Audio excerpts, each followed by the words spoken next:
Alright guys, today we're taking a look at the DC Multiverse Frankenstein by McFarlane Toys. Let's get a better look at that packaging, shall we? So Frankenstein is a big boy, so it's got DC Multiverse right there, nameplate at the bottom, Frankenstein. And of course he is known as Frankenstein's monster, but his main alias is Frankenstein. And then it's also Frankenstein right there, DC Multiverse on top. Whatever that is because I ordered this directly off of the McFarlane site, so whatever that is. And then this glorious shot of Frankenstein in some war, I don't know, but obviously you have Frankenstein right there, and you have the McFarlane Toys social medias right there, DC Multiverse right there, and then DC Multiverse nameplate right there, Frankenstein from the Seven Soldiers of Victory comic. And alright guys, let's get this dude out of the packaging. Alright guys, and here we are with Frankenstein out of the packaging.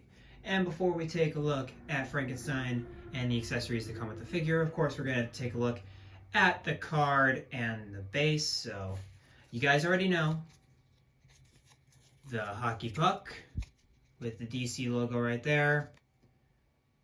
One peg right there, and then the 3 circles on the back. Ooh, there is no fourth right there. There's no fourth, so it's only 3 this time. That's some note. And then we have, of course, got Frankenstein with the same image from the back of the packaging from the Seven Soldiers of Victory comic. And then we, of course, have Frankenstein right there. His real name being Frankenstein, of course. And then it's, of course, the origin of Frankenstein. And then, yeah, that basically covers it. He fights evil as a member of the organization Shade, which is basically, it looks like it's their version of S.H.I.E.L.D., but there's a lot weirder stuff going on there. Like, this guy fought in World War II, Korea, Vietnam, every single war you can think of. Like, he is a war veteran and an absolute savage. And he also recently, up in the current, as current as I can get, the New 52.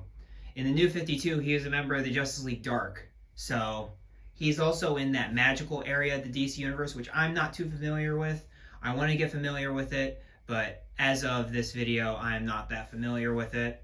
But overall, really solid character, and I'd love to learn more about him, because I see him interacting with characters like Batman, and Batman seems to hold him in high regard. So anyone Batman holds in high regard, I do too. But let's stop him on the turntable. Let's get a better look at that sword that you saw. So here's the sword he comes with. It's got this nice wrapping right there, even though I wish it could be a different color, but it is what it is. I mean, it's a sword. It looks pretty cool. And Frankenstein usually does wield a sword, so this isn't like Frankenstein's supposed to be wielding guns. Like, no, Frankenstein usually wields a sword because he's Frankenstein. It's just one of those things where it's like, okay, cool. Anyway, let's get a better look at the figure. And so, this is, of course, based off of the legendary monster, Frankenstein's monster. And the head sculpt looks fucking fantastic. Look at those green eyes right there. Look at the stitched up head, you know, the 2 pins zapped into his brain, all the decayed skin, and just it looks so good. This looks really good. This looks fantastic. And then of course we have more of the decayed skin with stitching. And I think this decayed skin looks better than Grundy's, honestly. Like, this is the scale Grundy should have been, to be honest, but not to talk about Grundy and Frankenstein's review. But yeah, and then we've got, of course, these this soldier kind of inspired tunic we have going on here. And then this jacket is from when Frankenstein, when, as you know in the novel, Frankenstein's wife lets him go, and then he comes back, and then in the DC universe, he came back and killed all of Frankenstein's guards and killed Frankenstein. This is a coat from one of the guards, and he's been wearing it ever since, and it looks phenomenal. I love the weathering at the bottom. It looks so good, and the paint, it looks worn as it gets lower. It looks so good. The paint apps and texture, and the texturing too. The jeans feel like jeans, and the weathering on the jeans too. It looks so good. And then this leathery textures on the boots. This guy just knocks it out of the park. Like, I just love looking at this guy. Like, even the gloves. Like, look at the texturing on the gloves. Like, oh my god. Absolutely love this figure. And I saw this figure and I was like, this figure's gonna be badass. But I didn't realize how badass this figure was. Like, holy crap. This figure looks fantastic. Just from aesthetic wise, like, this dude is gonna be menacing on your shelf. This dude's gonna be an absolute monster on your shelf. Oh my god, I can't get over it. I really can't get over it. This dude literally has me floored. Just every single area of the figure is sculpted and textured out the wazoo. Even though there are some missing paints, like gold accents right there, but it's gold accents. Like, look at this guy. He looks great. He looks absolutely fantastic. Oh my god. But anyway, let's get on to the articulation. So, of course, he has the ball jointed head where he can look side to side and up. Really good, actually. Surprisingly for this figure, pretty good. And then very slightly down. So you can't really have him like looking down at people, which that's kind of sad. But and then he's got the armpit joints in there, the discs. He's got the discs in there, and then he of course has that ball hinge joint right there. It goes up about that far. He can rotate a full 360. He's got bicep swivel right there. And what's really cool is that they managed to clean up the sculpted single jointed elbows so that it still looks pretty good. It looks very seamless. And it reaches 90. So it has pretty decent articulation even for a big fig while still looking good. It looks amazing. And then I love how they did the wrist, where it's like they made the glove go over the wrist so he can still get that amazing articulation with the wrist. But yeah, wrist rotate, then it can bend in, and then you can manipulate that to your will. And you can do that too. But then, of course, we have the diaphragm joint where he bends back about that far. He bends forward about that far. And then he, of course, rotates like so. And then we have those nice McFarlane joints. And these ones are especially nice because I can feel they're tight. You can hear by the crunching.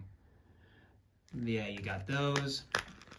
And then you've got the thigh swivel, which, yikes, but he looks good just standing like that. So that's how I'm going to have my figure. And then, of course, we have the double jointed elbows right there. Very tight on this guy. Very tight on this guy. But yeah, it doesn't look the best, but he's probably going to be standing up anyway because he's a taller figure, especially if you have a large shelf like that. And then, of course, we have the but in sculpted in ball hinge joints that go down, go up like that, and then just do the ankle pivot, no ankle rotation. But overall, very solid articulation for a big fig.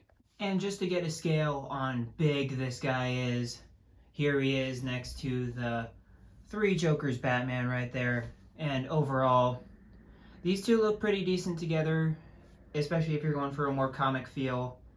But overall, yeah, he's big.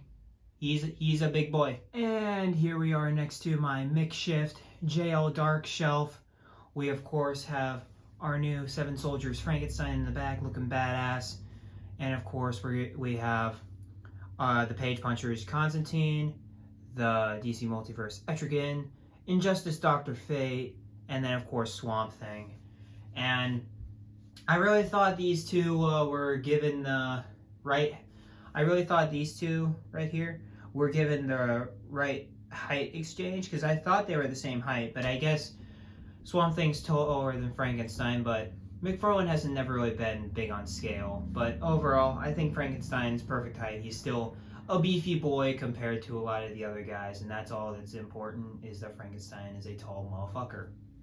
Alright guys, that'll do it for my review on this Frankenstein fig right here. And overall, he is badass. Absolutely a badass. Like, I cannot describe in words how much I love this figure. This dude just itches, and especially because McFarlane has a sense of humor, because he released this on, the recording of this video is October 28th when I just got it. So he released this during Halloween. Dude is a funny guy, let me tell ya. But he itches that monster crave that's creeping around during this time, and overall is just a absolute phenomenal figure. You guys should totally pick this guy up if you get the chance. And I know he's going to be a peg warmer, because not a lot of people know about Frankenstein in the DC Universe. So he's not a very popular character in DC, so he's going to be around for a while. But yeah, guys, totally pick this guy up. Like, comment, subscribe, all that good stuff. And of course, as always, keep collecting, love each other, and all that good stuff. And I'll catch you guys later. Peace.